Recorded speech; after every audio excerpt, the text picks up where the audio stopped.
सोलापूर शहरातील कलावती नगर भागात पती पत्नीचे मृतदेह आढळल्याने खळबळ उडाली आहे. सोमेश्वर उर्फ सोमनाथ धानप्पा पाटील वय 40 आणि पत्नी श्रीदेवी सोमनाथ पाटील वय 35 हे मूळचे दक्षिण सोलापूर तालुक्यातील शिरवणहळ्ळी येथील असून सध्या कलावती नगर येथे राहत होते.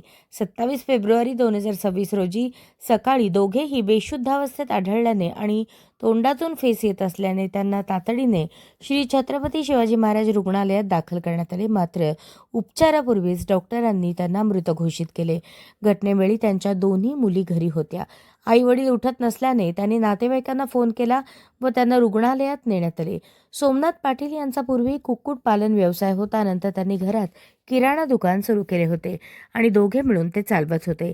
या घटनेने परिसरात एकच खळबळ माजली असून प्राथमिक माहितीनुसार एक चिठ्ठी सापडल्याचे बोलले जात आहे.